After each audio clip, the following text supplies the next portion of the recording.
take a moment and pick up a baseball. Now toss it in the air. Now try it with your other hand, the non-throwing one. It's a little more difficult, isn't it? From a young age, we learn to throw a baseball with our dominant hand. It becomes second nature, a part of our athletic muscle memory. Imagine losing all of that in a sudden instant. Would you still continue playing baseball? Would you have the time and patience it would take to learn to throw with a different hand? To play the game at such a high level you'd play in the big leagues someday? Pete Gray did. Here's his story. Today on Rounders, a history of baseball in America.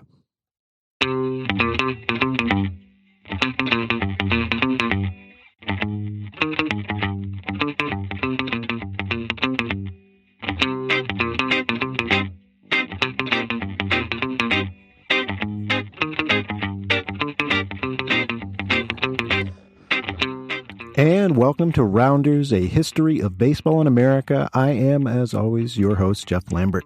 I want to thank you all for tuning in to another episode today. Had a lot of fun last week discussing about baseball's other pandemic in 1918 and kind of paralleling it to the current situation with the coronavirus pandemic. And this week, we're going to shift gears a little bit. We're going to talk about an individual. We did a lot of those at the beginning of the podcast history. I'm going to go back to doing more personal profiles. I think there's a lot of just great stories to be told when it comes to baseball's past, but we'll certainly mix it up as we go. I have some great suggestions, as I mentioned, from people who have been submitting them via social media messaging, email. If you have an idea that you'd like to hear, if there's a topic you want me to cover, send it over. You know how to reach me. I'm on Facebook, Instagram, Twitter at Rounders Podcast, one word. And, I'm happy to add that to the list. So without further ado, just real quick, there's a shout out to our new sponsor of the podcast, Risen Inbound. Risen is a marketing firm in Miami, and they're focused on helping businesses grow and reach today's 21st century customer. Risen works with companies across the globe, from local startups to international corporations, and they can help you build meaningful relationships with potential and returning customers. So if you're looking for an experienced, friendly, and results-driven team that can help you grow your business, check out Risen. They're available at www.gorisen.com. That's Risen with a Z. And you can also follow them on Facebook, Instagram, Twitter, and LinkedIn by searching for the username Risen Inbound. That's one word, Risen Inbound. So Risen, thank you for sponsoring this show. And everybody, thanks for tuning in. Let's get to our topic for this episode, Pete Gray.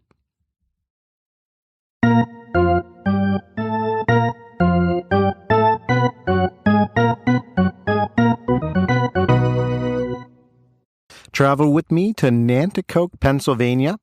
The date is March 16, 1915, and on that day, an individual was born named Peter Weichner. Peter was one of 5 children, and his parents had recently immigrated to the United States from Lithuania.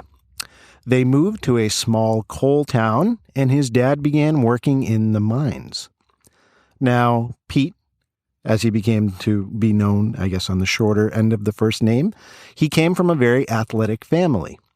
His dad, of course, would work in the mines sun up to sundown, very physically demanding job. One of his brothers made a name for himself regionally as a boxer in the middleweight division. And from a very young age, his family encouraged physical activity and being involved in sports. So Pete, from a very young age, grew up with, an interest in wanting to do something athletic. He took to baseball almost immediately. It was America's pastime, and he was now growing up in the United States. And something happened very early on in his age that would have crushed most people's dreams of playing a professional sport, but did not in this case. When Pete was age 6, he hitched a ride on the running board of a produce truck. And the running board is that step that runs along the side of vehicles, very popular in the early 1900s on automobiles. So he was riding on the running board of a produce truck, like I said, the lip, I guess you could say, of a car. And the driver had to make a sudden stop. And when he made that stop, Gray fell off the truck and his right arm got caught in the spokes of the wheel of the truck. And it just mangled it beyond any hope of repair. The driver was so scared when he stopped the vehicle and saw what had happened that he actually left Pete injured with his arm in the wheel and just ran. And Pete recalls, in later interviews that he can't remember a thing from that day. And I can't imagine he would, the incredible amount of pain he must have been in when this occurred. I mean, at age 6, too. He was found and he was rushed to the hospital, but they couldn't save his arm. And they ended up amputating it above the elbow. So age 6, a young boy loses most of his right arm. And Gray had been right-handed before the accident, so he lost his dominant hand. And he found out very quickly, look, if I'm going to do anything with my life, I have to learn how to use my left arm in the same way that I used my right one. And this included playing baseball, which was a sport that he became very interested in from a young age. Now, Gray's family, they came from tough stock. They had escaped a war-torn country. They came over here with nothing. They had to build a life from scratch. And they felt that the best approach to helping Pete gain any sort of, I guess you could say, willingness to do something with his life was to downplay the injury and the loss of his arm. So they started from that 6 years old and on. They were going to treat him like any other member of the family. They were going to treat him like any child his age so that he would learn to be independent and really take to himself to being able to learn how to do things despite the injury. Now, as I mentioned, before the injury, Pete had developed a dream that he wanted to become a professional baseball player, and he never gave up on that dream. From that point on, he decided, I'm going to learn how to play baseball with one arm. That's already a very challenging step to take, but he took to it almost immediately. And he learned to bat and field with his left hand. He would catch the ball with his glove, and then he would remove it, and he would transfer the ball to throw, and he would do it in one fluid motion. And just to give you kind of an illustration of how he would do this, he would wear a glove without any padding. So just imagine with me, he played outfield primarily. So he would have the ball hit towards him, and he developed this technique where he would hold his left arm up with the glove on it in front of his body, about shoulder height. He would catch the ball, and as soon as the ball hit his glove, he would roll the ball across his chest from his left hand to his right stump. And while that ball was rolling across his chest, that gave him enough time to take his glove off his left hand, place it on the stump of his right arm, and then pick the ball up again off of his chest with the left hand, and he would throw it back in that way. He would do this all with one hand, catching a fly ball. When he played infield, he had a different technique that he would use. If a ground ball was hit his way, he would let the ball bounce off his glove. He'd field it with his left hand. He'd kind of pop it in the air as soon as it hit his glove. And the glove would hit the ground. And he'd, with his free hand now, because he dropped the glove, snatch the ball while it was in the air, and then in one fluid motion, throw it to the base where it needed to be thrown. So again, a one-handed infield play. If he was backing up another outfielder on a play, he would just drop his glove. He would run into position behind the outfielder that he was backing up, and he would just snag the ball with his bare hand if it got past that player. So he developed very quickly the ability to field really any situation that came at him. And observers would say that he was faster using these motions than some players who had two hands. So we're going to talk more about his abilities later on. But again, I just want to give you, I guess, a picture of how he was able to teach himself to play baseball. When he was at the plate, when he was batting, he would use a regular bat. He wouldn't use any sort of adapted piece of material. No adjustments were made. He would assume a stance just like any other player, except he would choke up on the bat with his one hand about 6 inches from the bottom. And as you'll see in a bit, this technique worked, and he became an especially well-known pull hitter. So we'll get to a little bit more of that in a second. But Pete, during his young years with the one arm, taught himself to field the ball in the outfield, in the infield, how to successfully back up a player in the field, and then also how to hit at the plate. So, one thing remained constant throughout Pete's life, in addition to I guess, wanting to play baseball, he didn't want to be treated like anybody else on or off the field. He hated any sympathy or pity that anybody tried to bestow on him. There's a story of when Pete was in his teens. He was playing at his neighborhood sandlot with the other kids, and he ran to home plate in play, and he crashed into the catcher, which helped knock the baseball out of the catcher's glove. This resulted in him being safe at home plate, and the catcher was pretty upset, as, most home plate collisions lead to. And he told Pete, "Listen, I would hit you in the face if only you had 2 arms." And of course, Pete didn't take well to this, and he got into the face of the catcher and said, "Go ahead and try." As another example of Pete wanting to be treated like everybody else, in 1941, when he was 27 years old, Pearl Harbor was attacked, and Pete immediately went to enlist in the Army. He always had a strong sense of patriotism. Shortly after he applied to enlist, he was denied on the basis that he was an amputee. Pete did not take that well, and he was quoted as saying after he learned of this rejection, quote, "If I can teach myself how to play baseball with one arm, I sure as hell could handle a rifle," end quote. Pete continued to play throughout his high school years, perfecting this technique of being able to play with one arm. And he started, after graduating from high school, working towards that dream of playing pro ball.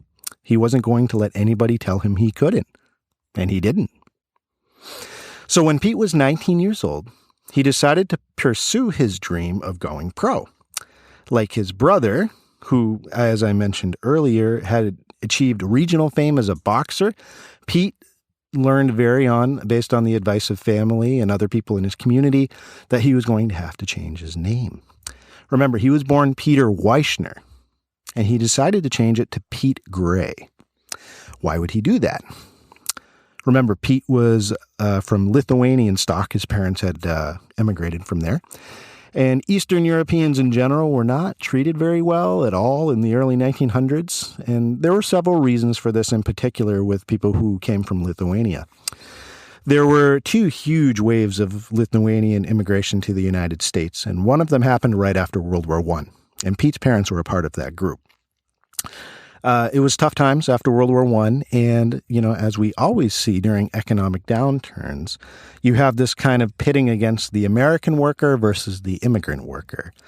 And Lithuanians were seen as people who were taking American jobs because they were willing to come in and they were willing to take those tough jobs like working in the mines or the meat packing plants or the garment factories. Lithuanians primarily filled these gaps because of the poor pay and the basic nature of the work. They were starting from scratch, moving to a new country. So there was kind of that Lithuanians are taking American jobs narrative that caused some discrimination. In addition to that, Lithuanians were fleeing from the Russian Empire and their recent turn to communism. So there was a general fear of Lithuanians in the United States by good stock Americans that they were coming to plot and overthrow the U.S. government, that they were spies and communist sympathizers, and we got to keep an eye on them. Thirdly, the large majority of Lithuanians were Roman Catholic, and Roman Catholicism, especially during the 1800s, but also during the early 1900s, and I guess even to an extent today, although nowhere near as previous generations, Roman Catholicism was seen very unfavorably because the United States has always been a largely Protestant nation, and Catholics are often synonymous with end times, being on the wrong end of that as the persecutor, being seen as people who were working behind the scenes to control world government or control U.S. government. And so you've got kind of a trifecta here against Lithuanians. They were taking American jobs, they were communists, and they were Catholics. So Pete, on the council, like I said, of friends and community members, changed his name to Gray. And from this point on, we know him in the history books as Peter Gray. So the newly named Pete Gray decided to, at 19 years old, go and try out for his local mining town's baseball club. And he quickly earned a spot playing in the outfield. He built on that early, acceptance, and he was able to earn a spot on another semi-professional ball club in a larger part of Pennsylvania towards Scranton. So he's going from a small town mining club that played, with other mining clubs in the area. Now he's playing for a major metropolitan semi-pro team in Scranton. Then, he's around 21 years old. He is able to land a contract with another semi-professional team in Brooklyn, New York. So he's quickly moving up the ranks here. He is recognized as someone who could actually play ball. And, a little bit on the side, people wanted to come out and see this one-armed baseball player and how well he could play the game. So if we fast forward to 1942, Pete makes his first appearance on an official minor league team when he signed a contract with the Trois-Rivières Renards of the Canadian American League. This was an officially recognized minor league that led up to the professional clubs. So this wasn't like a town team or a company team. This was the real deal. Now, word spread very quickly amongst the Renards fan base that they had signed a one-armed baseball player from the United States. And fans flocked to the first game to be able to see this. Now, poetically, during that first game, Pete's team was tied at the bottom of the ninth, and it was his turn to come to the plate. There were 2 outs, and the bases were loaded, and Pete, of course, responded by hitting a line drive to right field, and he drove in both the tying and the winning runs. What a way to start your career in the minor leagues. Fans were so happy and excited that they won this game and that Pete did it, that they threw money onto the field as kind of as a celebratory gesture. And from what I could find, that money that was thrown on the field was about $700 total. Now, that's 1942, $700, although I wouldn't mind $700 today either. But just to give you a scope of, I guess, the fan appreciation for Pete right off the bat, I went to the U.S. inflation calculator, and $700 in 1942 was equal to $11,108. So not a bad haul for one game, that's for sure. Now, Pete, in his first season with the Renards, he played very well, and he amazed people with his abilities. On the season, he hit .381, but he only ended up playing about half the season, 42 games, because during the season, he actually broke his collarbone and tore a ligament, so that cut his first season short. But hit .381, was drawing people to the park with his play, and of course with the spectacle of seeing a player that was different than everybody else, and that caught the attention of other teams around other leagues. So that skill and ability to draw a crowd prompted the Memphis Chickasaws, who were a single A team in the Southern Association, to sign Pete for the 1942 season. So he's back in the States, he's playing for a single A squad, and he plays very well there. He spends 2 seasons there. He bats .289 and .333 respectively. In 1944, his second season with the Chickasaws, he won the league MVP. He was lauded in newspapers as the most courageous athlete. And Gray, going back to that desire to not wanting to be treated like other people or to have any special type of accolades given to him, he had something to say when the newspaper started running that line. He said, quote, "Boys, I can't fight, and so there's no courage about me. Courage belongs on the battlefield, not on the baseball diamond," end quote. Keep in mind, this is at the height of World War II. The U.S. was involved, and he deflected any sort of praise for that, and reserved it for people who were fighting overseas and giving their lives. It certainly says a lot about his character. Now, it was during this time, during those 2 years with the Chickasaws, that he also gained the nickname that would stick with him through the history books. Sports writers started to call him the One-Armed Wonder. And like I said, that nickname stuck with him. It's the name of this podcast. But, Gray, overall, during his 3 years here in the minors between Canada and the United States, he developed a reputation as being a very good all-around ball player. He quickly built up a reputation for having 2 really undeniable strengths. The first one was that he was fast, like really fast. Just to illustrate that, during his MVP 1944 season, he stole 68 bases. He was also known as a very skilled place hitter. I had mentioned before he was known throughout his years as being a very good pull hitter, but he could really put the ball wherever he wanted. He didn't hit for power, but he could certainly hit for contact. And his career batting average over his entire, span of playing in the minors and majors, he batted .308. And he was known as being a doubles machine. I mean, he could hit doubles without issue in his ability to place the ball where the fielders weren't, and his ability to reach second, on the turn because of his speed. He was known for those two things. Now, his skill level and just the overall adoration that the public built up for him quickly grabbed the attention of professional teams. So, did Pete get his chance to play in the big leagues? We'll find out after the seventh inning stretch, so stay with me, folks. We'll be right back. The last thing you want to hear when you need your auto insurance most is a robot with countless irrelevant menu options, which is why with USAA Auto Insurance, you'll get great service that is easy and reliable, all at the touch of a button. Get a quote today. Restrictions apply. USAA. And welcome back, everybody. Thank you for staying with us. Let's go ahead and pick up our story of Pete Gray in the year 1945. We mentioned that he had played the 3 previous seasons in the minor leagues, working his way up in both Canada and the United States. And he won an MVP award along the way and was generally just packing out stadiums with people who really were interested in seeing him play. And he was good at what he was doing as well. So after winning that MVP award in 1944, the St. Louis Browns, who were then a squad in the American League, decided to purchase Gray's contract from the Chickasaws for $20,000. Now, free agency worked a little bit differently during this time period, and that's certainly a topic for another episode. But Gray ended up having his contract purchased. He joined the Browns. He's now a big league ball player and received a salary of $4,000 for the year.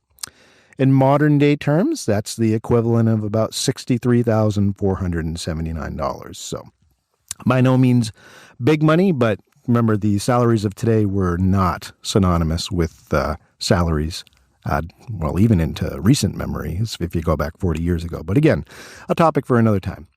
So he was drawing a decent salary, I guess is my point. So the Browns brought him on. They listed him as an outfielder on the official roster card. And during the 1945 season, he ended up playing both left and center field. He chose number 14 to wear. I could not find any information as to why he chose the number 14, but that number is, of course, synonymous with him during this period of big league play. Now, Pete hoped to translate his success in the minor leagues into the big leagues, and he started off really strong. He got his first major league hit very early on in April against the Detroit Tigers. It was a single. And just to illustrate another mark of his early season success, there was a doubleheader that the Browns played against the Yankees on May 19th of that season, so still early on in the season, and he smacked 5 hits, and he collected 2 RBIs. So he was making his presence known early on in the season, and it looked like the investment was going to pay off for the Browns. They also were packing out stadiums, and the previous year the Browns had not, even though they had a successful season, were not drawing fans into the park, but they certainly were now that they had Pete Gray. Now, this is really the high point of Pete's baseball career, the beginning months of his first year in the big leagues. His troubles began when pitchers figured out that he had trouble hitting breaking balls. This was mainly because he was batting, of course, with one arm. So when he started his swing, he couldn't really change his timing and check the swing. So opposing pitchers really picked up on that very quickly, and they took advantage of that fact. And no matter which team they played, pitchers would exclusively almost throw him curveballs. So Pete's strikeout ratio went up. He wasn't able to hit the ball as well as he had been. And he tried to adjust his game, to his credit. Pete he's an adapter. He doesn't give up. And this was evidenced during the 1945 season. He taught himself how to be able to bunt the ball to try and be able to get on base that way, in spite of all these breaking pitches that were being thrown at him. The way he would do this is that when the pitch was thrown, he would take the base of the bat and he'd put it against his hip, and then he'd slide his hand about a third of the way up the bat in order to be able to aim it and make contact. So he was using his hip as, I guess, the other hand to be able to hold the bat. And remember, he's really fast. So his blazing speed helped him collect, I guess you should say, on a decent amount of singles this way. But he had to rely on this tactic far too much. And as a result, Fielders would start playing in on him whenever he came up to bat. And this was really the only reliable way that he can make contact with these off-speed pitches. But again, fielders started adjusting to that fact, and he did not turn out the offensive production that the Browns had hoped he would. Now, I do want to point out that his season wasn't completely horrible. I think there's, at least on some websites that I looked at, this attitude like he was a disaster. It wasn't that bad. His batting average for the 1945 season, it finished at .216. I've seen lower, especially amongst some infielders and catchers. So he wasn't able to overcome that, though, unfortunately. And on top of the batting woes that he faced, he did struggle defensively during that year with the Browns. He finished third amongst left fielders in errors. He collected 6 on the season. That doesn't sound like a lot, but during that season he did. But again, he's playing with one arm here. So overall, the Browns, they finished in 1945. They were not happy with the production of their investment after his first season. And I guess to top off the lackluster play, Pete was not known, especially in the media, as getting along well with his teammates on the Browns. See, the Browns had won the pennant the year before, in 1944. And as their season progressed, they weren't reaching that same level of success. And many decided to make Gray the scapegoat. And they felt that he was slowing them down in their quests to repeat, and that he was just a sideshow there to sell tickets. Don Gutteridge, who played with Pete during the 1945 season, he was an infielder for the Browns. He was quoted later on in an interview as saying, quote, "Some of the guys thought Pete was being used to draw fans late in the season when the club was still in the pennant race and he just wasn't hitting well," end quote. When Pete was asked about this in an interview later on in life, his relationship with his teammates, he said, quote, "If they insulted me, I didn't pay attention. I mostly kept to myself. That's why I got the reputation of being tough to get along with," end quote. So, yeah, even though Pete had his struggles during his first season in the big leagues, the narrative that he sunk the Browns' chances of repeating, that doesn't really match with the stats. And let me explain. During that 1945 season, St. Louis, they compiled a win percentage of .600 when Pete was on the field. But when he was off the field, it was only .425. So they didn't play any better when he wasn't on the field. Nevertheless, the Browns did not renew Gray's contract after the 1945 season. They ended up finishing third. And I guess to further illustrate that we can't put that on Pete completely, that season with Pete in the lineup, 1945, that was their last winning season. Even though they didn't win the pennant again, they finished with a winning record. And they didn't have a winning season for another 9 years till they moved to Baltimore in 1954. So that was the end of Gray's time in St. Louis. It wasn't a great experience for him, unfortunately.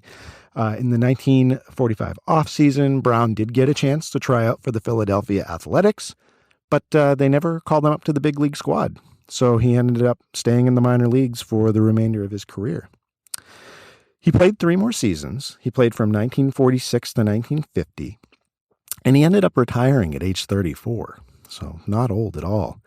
Now, during his time in his last 3 years in the minor leagues, when he shifted back, he played well. He hit .250 and .290 after that, and then in his final season, he hit .214. A lot of it was due to the fact that pitchers had kind of figured out how to be able to get around him, unfortunately. But from time to time after he retired, he would take part in some barnstorming games with exhibition teams, but he stopped doing that in the early 1950s. So by the end of his 30s, he really was just out of playing baseball. Now, it doesn't get better from here, unfortunately. Pete's post-playing days, they were mostly a sad affair from what I could read. He never could really shake from his mind from what the detractors said, that his career was only because he was a sideshow who sold tickets, and he just couldn't get over that. And he ended up playing through most of his career earnings very quickly. He burned right through them. He developed a gambling problem and a drinking problem, and generally just became very secluded. He hated any publicity or press who would call him and ask about, quotes about his life or wanted to profile him, and he would shut down really any attempts to showcase him. So, his post-playing days were not great. And, before we talk about his death and I guess how things wrapped up, I do want to take a minute and talk about the good that Pete Gray did. So let's circle back to his playing career. Remember, when he starts in 1942 in Canada and then moves down to the Chickasaws in the Southern Association, this is at the height of World War II. The U.S. had just entered. Servicemen were coming back as amputees in large numbers, and Pete really became a hero to these individuals watching him play. And Pete did his part for the war effort, too. I mean, he, on his own time, on off days, he would go visit Army hospitals. He would go to rehab centers. He would meet with these amputees. He would give speeches and reassure these individuals that they could still live productive lives just like he did. And he really provided hope to these individuals who were coming back, not in the same shape that they left and facing a new future, unsure of what it was going to be like. Pete may have forgotten the inspiration that he gave to so many during those dark days of his post-playing career, but I think thankfully, towards the end of his life, he did allow a TV movie and a biography to be written about him. And the popularity of both of those with the public really helped him regain some, a sense of importance about himself, that he was important to baseball, that he was an icon to the disabled community, that his life was an inspiration to others. Now, he died in 2002. He was 87 years old, and he's resting at a site in Hanover, Pennsylvania. In 2002, a year after he passed, Gray was recognized by the Historical Museum Commission in Pennsylvania, and they ended up placing a roadside marker in his hometown of Nanticoke, where his dad had been a miner. And that's still there for you to see if you're ever taking a road trip through the area. You can also go to Cooperstown and see Pete's glove. It's on display at the Baseball Hall of Fame. He was also enshrined in Baseball Reliquary's Shrine of the Eternals in 2011. So there were some posthumous actions to really celebrate what Pete had accomplished. Now, if you'd like to learn more about Pete's life, there is a 1987 TV movie that was produced about it, and the name of that is A Winner Never Quits. You can also look for a copy of his biography, which was entitled One-Armed Wonder, Pete Gray, Wartime Baseball and the American Dream. That was written by William C. Kashatis. I'll make sure to include links in the show notes to both, so you can check them out. Overall, I'd be lying to you if I told you that looking into Pete's life and learning about him didn't get me a little bit, down. He's an inspirational figure, and it's sad that he didn't realize it after his playing career finished. And so many of us, we just give up on something at the slightest inconvenience. And yet here was Pete. He suffered a catastrophic injury at a young age, and he refused to let that moment dictate his future. He rose above it, and he still achieved his dreams. And Pete, just for that, you're an inspiration to all of us. I think your life is a reminder that we can always choose to keep going, no matter what's in front of us. So the next time you're feeling like the challenges in your life are too much, remember to adopt a Pete Gray attitude. I have some neat photos and newsreels of Pete's technique that he used and some newsreel of him in action that I found online. And I'm going to be posting those on my social media accounts. So make sure to subscribe to see them. I am on Facebook, Instagram, and Twitter at Rounders Podcast. That's one word, Rounders Podcast.